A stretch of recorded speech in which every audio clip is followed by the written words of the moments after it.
ইন্ডিয়ার মতন হয়তো রিটেন এক্সাম হয় না। তুমি যেরকম আনসার করবে সেই অনুযায়ী তোমাকে মার্কস দেবে 3, 4, 5। মনে হচ্ছে শুনে কি হ্যাঁ এক্সামস খুবই লিনিয়েন্ট হচ্ছে, বাস 5টাই তো কোশ্চেন জিজ্ঞেস করবে, বাস ক্রস কোশ্চেন কয়েকটা জিজ্ঞেস করবে। কতই ডিফারেন্ট, কতই ডিফিকাল্ট হবে একটা আমাদের ইন্ডিয়াতে, যেখানে কোনো একটা সাবজেক্টের পিছনে 100 মার্কসের এক্সাম হচ্ছে, সেখানে 50 মার্কস মিনিমাম পেতেই হবে পাস করার জন্যে।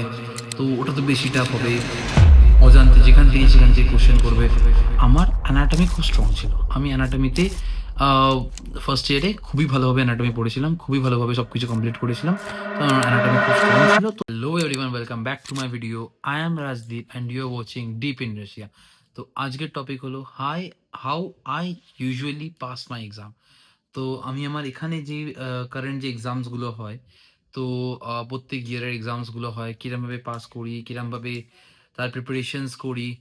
তো সেই বিষয়ে আজকে কথাবার্তা বলবো, সেই বিষয়ে টপিক আমাদের। তো without any delay, let's start the video.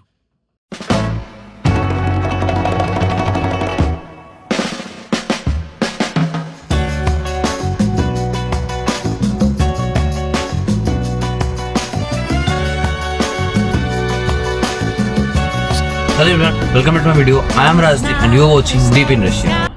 দেখো, এখানের এক্সামসগুলো না ইন্ডিয়ার মতন হয়তো রিটেন এক্সাম হয় না, ঠিক আছে? তোমাকে প্রথমে এক্সাম ব্যাপারে বলে দিই। এক্সামস এখানে হয় ক্রেডিট বেসড এক্সাম। তোমার ভাইভা হবে। তো ফার্স্টলি তোমার অ্যাটেন্ডেন্স চেক হবে। অ্যাটেন্ডেন্স চেক হওয়ার পর তোমার কতগুলো অ্যাটেন্ডেন্স অ্যাট প্রেজেন্ট দেখবে। তো তোমার 100% অ্যাটেন্ডেন্স ইজ ইম্পর্টেন্ট। প্লাস আবার তুমি যদি কোনো সময় অ্যাবসেন্টও করো, তোমাকে রিওয়ার্ক করতে হবে। রিওয়ার্ক করার পরে তারপর তুমি কি নিজে গিয়ে এক্সামের জন্য কোয়ালিফাই করবে, এক্সাম দিতে পারবে। তো তখন তুমি যখন এক্সাম দিতে যাবে, তখন অ্যাটেন্ডেন্স চেক করে নিলো। অ্যাটেন্ডেন্স চেক করার পর তুমি অ্যাটেন্ডেন্সে পাস হয়ে গেলে, হ্যাঁ তোমার সবকটা অ্যাটেন্ডেন্স আছে, তুমি এক্সাম দিলে।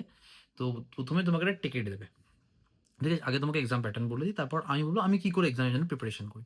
তো ফার্স্টে তোমাকে একটা টিকিট দেবে। টিকিটটা তোমাকে ওখানে 3-4টে কোশ্চেন, ডিপেন্ড করে সাবজেক্ট টু সাবজেক্ট। যদি কোনো নর্মাল সাবজেক্ট হয়, ছোটো কোনো সাবজেক্ট হয়, হাইজিন হলো, এরকম ছোটোখাটো কোনো সাবজেক্ট হলো, 3টে কোশ্চেন থাকে। যদি কোনো ইম্পর্টেন্ট সাবজেক্ট হয়, বড় কোনো সাবজেক্ট, যেমন কি থেরাপি হলো, সার্জারি হলো, ফার্মাকোলজি হলো, তো রেডিওলজি হলো, বা নিউরোলজি হলো, বা টোপোগ্রাফি অ্যানাটমি হলো, প্যাথোলজি। তো এই সমস্ত সাবজেক্টগুলো বড় সাবজেক্ট, যেগুলো ক্লিনিক্যাল সাবজেক্টস মেনলি। তো এগুলোতে মিনিমাম 5টা কোশ্চেন্স থাকে। এর সাথে যদি রেডিওলজি হয়, CT scan, X ray, ultrasound, এই সমস্ত রিপোর্টস আলাদা হবে। আর যদি থেরাপি হয়, থেরাপির তোমার ইসিজি রিপোর্টস আলাদা হবে, ইসিজি গ্রাফ থাকবে, সেগুলো তোমাকে এক্সামিন করতে হবে। আর যে টোপোগ্রাফি অ্যানাটমি আর টোপোগ্রাফি পার্টস, যেগুলো অ্যানাটমিক্যাল কোনো পার্টস থাকে, সেগুলো তোমাকে আলাদা করে দেখাতে হবে। বা ফার্মাকোলজি হলে ফার্মাকোলজি তোমার আলাদা ড্রাগসের নাম থাকবে কিছু কিছু। তো এরমভাবে হয় ইউজুয়ালি এক্সামসগুলো, ঠিক আছে?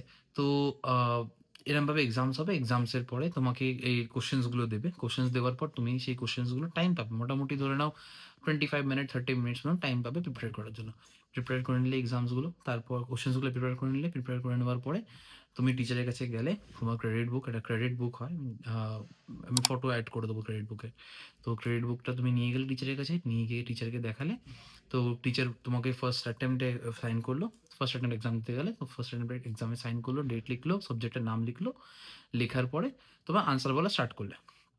তো তুমি যেরকম আনসার করবে সেই অনুযায়ী তোমাকে মার্কস দেবে 3, 4, 5। যদি তুমি বেসিক বলো, বেশি ডিপলি তুমি না যেতে পারো, বা যদি স্যাটিসফ্যাক্টরি না হয়, তো 3 দেবে। যদি দেখে হ্যাঁ সবকটা আনসার ঠিকঠাক দিয়ে দিয়েছো, হয়তো ক্রস কোশ্চেনে একটা কয়েকটা জায়গায় আটকে গেছো, তাহলে তোমাকে 4 দেবে। আর যদি দেখে যে তুমি সবকটা আনসার দিয়েছো, ক্রস কোশ্চেন করেছে, ক্রস কোশ্চেনও সবকটা ঠিকভাবে আনসার দিয়ে দিয়েছো, তাহলে তোমাকে 5 দেবে।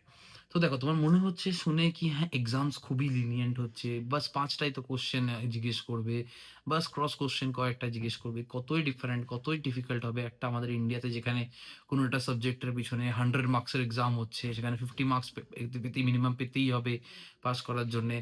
তো ওটা তো বেশি টাফ হবে। অজান্তে যেখান থেকে সেখান থেকে কোশ্চেন করবে। বাট আমাকে আমি বলে দিই, এখানে যে সমস্ত কোশ্চেন্সগুলো হয় না, এখানে কোশ্চেন্সগুলো not as a type of question, এখানে কোশ্চেনগুলো as a type of topic. তো হয়তো দেখো তোমার কাছে সব টপিক তোমাকে পড়তে হবে। A to Z পুরো বইটা পড়তে হবে। পুরো বই পড়ার পর তোমাকে যেকোনো একটা টপিক থেকে জিজ্ঞেস করবে। সেরকম ৫ টা টপিক থাকলো। ৫ টা যেকোনো ৫ টা টপিক থেকে তোমাকে জিজ্ঞেস করবে। অ্যান্ড এছাড়াও তোমার কাছ থেকে বাইরে থেকে টপিকের বাইরেও তোমাকে কোয়েশ্চেন জিজ্ঞেস করবে বাট বুকসের মধ্যে থাকবে। তোমার ওই সিলেবাসের মধ্যে, তোমার ওই বইটার মধ্যে, যে বইটা তোমার সাবজেক্টের মধ্যে থাকবে। বাট ওর ডেপথ এ গিয়ে তোমাকে কোয়েশ্চেন করবে। তো শুনে যতটা ইজি মনে হচ্ছে, একদমই অতটা ইজি নয়। শুনে হয়তো মনে হচ্ছে হ্যাঁ, লাক বেসিস এক্সাম, কেউ পাস করলো, ফেল করলো। বাট রিয়ালিটিতে খুবই টাফ হয়, খুবই ইম্পর্টেন্ট হয় এক্সামস। অ্যান্ড ওই এক্সামের টাইমে যে হোস্টেলের ভিতরে যারা থাকে না, হোস্টেল, তারা জানে এক্সাম কিরম চলছে। পুরো হোস্টেল রাত্রিবেলা প্রায় ৯টা, ৯:৩০ থেকে রাত্রিবেলা ডিনারের পরে পুরো শান্ত হয়ে যায়। একটা কোনো আওয়াজ হয় না। সবাই নিজের, নিজের রুমে অথবা লাইব্রেরিতে বসে পড়াশোনা করছে রাত্রি ৩টে, ৪টে অবধি।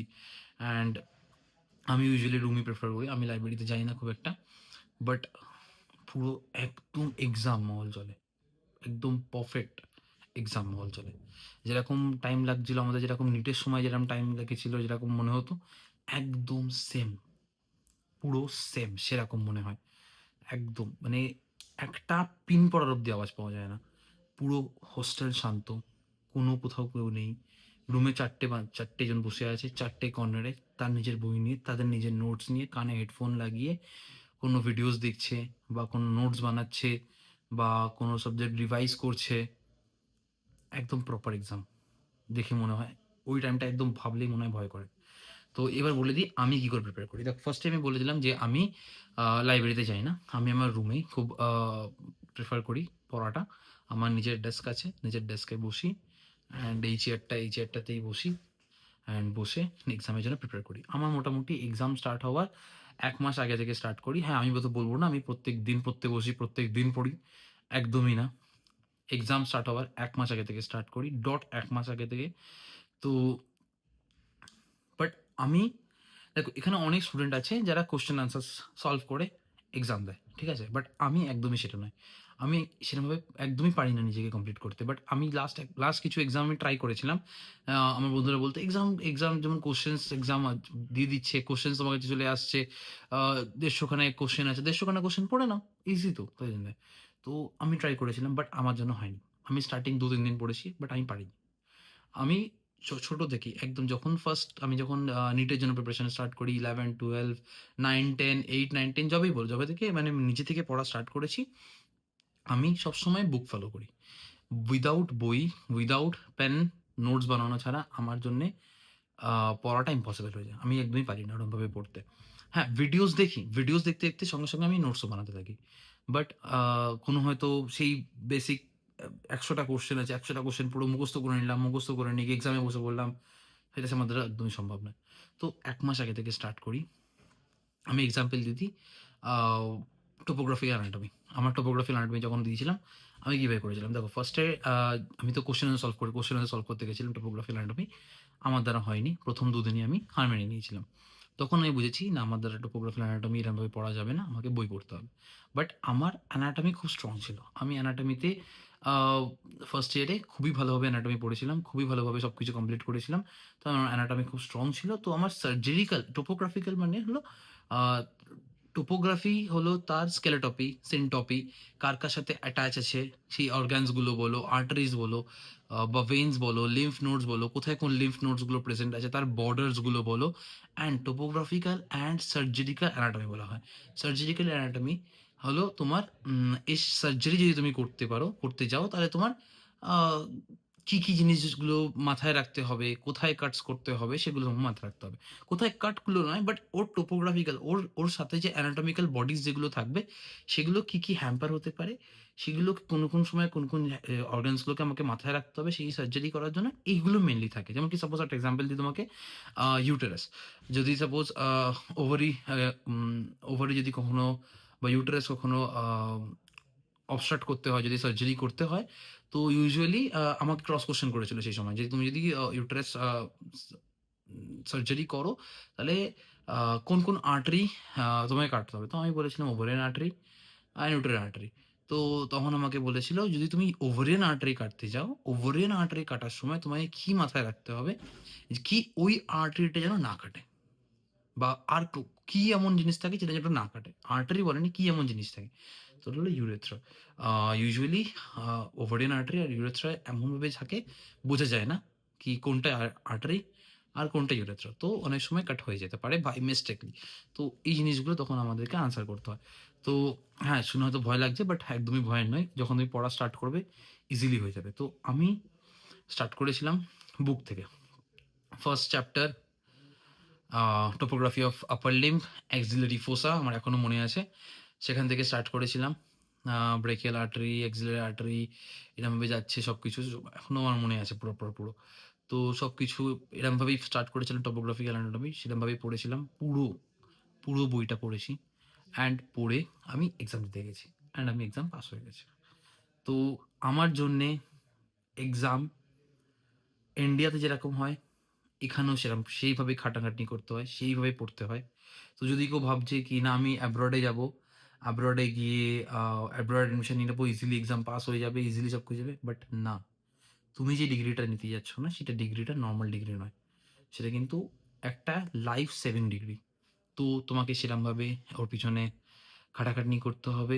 তোমাকে তার জন্য সেরকম টাইম দিতে হবে সেই সাবজেক্টটার পিছনে, সেই ডিগ্রিটার পিছনে।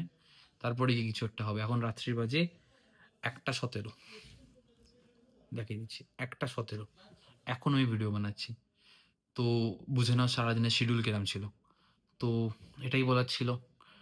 তো best of luck for your future. যারা নিটের জন্য প্রিপারেশন নিচ্ছ বেস্ট অফ লাক। যারা অলরেডি নিট দিয়ে দিয়েছো বা মনে হচ্ছে যে তোমার ড্রপ দিচ্ছ তাদের জন্য অলরেডি বেস্ট অফ লাক। এখন নিট চলছেই অলরেডি, নিট সামনেই আসছে। আর যদি তোমার মনে হয় যে রেজিস্ট্রেশন করে নেওয়া উচিত বা তোমার কোনো ডাউট থাকে কোনো কিছুর বিষয়ে, তো তুমি আমাকে কন্ট্যাক্ট করতে পারো। ডেসক্রিপশনে আমার ফোন নাম্বার দেওয়া আছে। You are free to contact me. যদি তোমার যে কোনো ডাউট থাকে, যে কোনো ইউনিভার্সিটির ব্যাপারে তোমার জানতে ইচ্ছে হয়, তুমি আমায় মেসেজ করতে পারো। দেখা হচ্ছে নেক্সট ভিডিওতে। If you like this video please like it. যদি তোমার কোনো ডাউট থাকে কমেন্ট করতে পারো বা আমাকে ডিএম করতে পারো। দেখা হচ্ছে নেক্সট ভিডিওতে। Till then, deep in Russia, signing of.